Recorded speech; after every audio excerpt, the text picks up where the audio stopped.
Hello everyone, I'm Claire Davis. I'm back with Mental Health Chats, and today I would like to welcome Tommy Dahlborg. Hello Tommy, how are you going? Claire, I'm doing so well. Thank you so much for having me on. This is part of our wider series. Find the full interview in the playlist for this series. Can you go into a bit more detail of where do you believe your anxiety came from? Absolutely.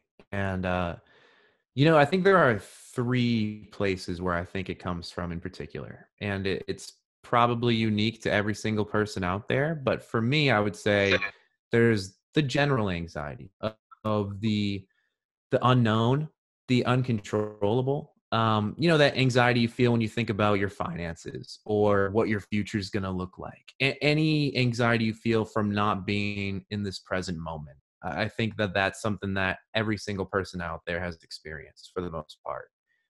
So I definitely experienced that kind of anxiety. I also think that so much of it is derived from when we were children.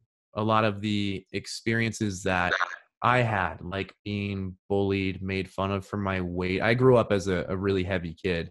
Um, those kinds of experiences for people who maybe were sexually abused as a child, like those traumatic, my dad uses this term called ACEs, adverse childhood experiences.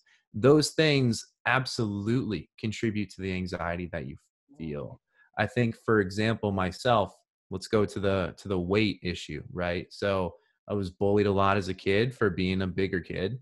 And so now even though I've lost a lot of weight, there continues to be this little bit of social anxiety surrounding how I look. What do people think of how I look? Do I look fat in this? Like all those questions that a lot of people probably struggle with. And those insecurities, that anxiety was driven by stories I was told as a kid, right? About who I am. My voice is cracked. I swear I've already been through puberty. But in addition to all of that, a lot of my anxiety comes from my OCD too. And that was something that I didn't know of for a really long time. And I think that OCD is something that a lot of people don't necessarily understand, and it's to no fault of their own. I think when we think of OCD, often we imagine, excessive hand washing or the desire for things to be neat and orderly. Those are kind of like stereotypical traits of OCD, but it's so much deeper than that. And I really, one of the things I love to focus on my podcast is breaking down what OCD actually is. And a lot of what OCD is there are these things called intrusive thoughts. Basically these scary, uncomfortable thoughts that nobody wants to have, but about 80% of people do have. It can be something from the fear of something happening to your family. It could be the fear of like you might lose control of your sense and you might cause somebody to be hurt. Like, a bunch of scary thoughts in that realm.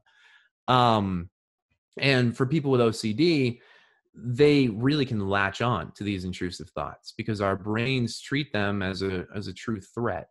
And so when we latch onto those thoughts, when we lock in and obsess over those thoughts, we're ruminating, trying to rationalize why we wouldn't do whatever that thought is saying we would do or could do. And it causes intense amounts of anxiety because it makes you question who you are as a person, what your values really are. And that stress and anxiety is what leads to people with OCD to do the compulsions, whether that's the hand washing. Mental compulsions would be the ruminating, the constant thinking, overanalyzing. And there are a myriad of other compulsions out there. But that's definitely been a really large source of my anxiety too. And I love to educate people on that so that they have a better understanding of what OCD is. So take care, Tommy, and thank you very much. Thank you for the opportunity, Claire. It's a pleasure to talk to you. You take care as well. Take care. Bye.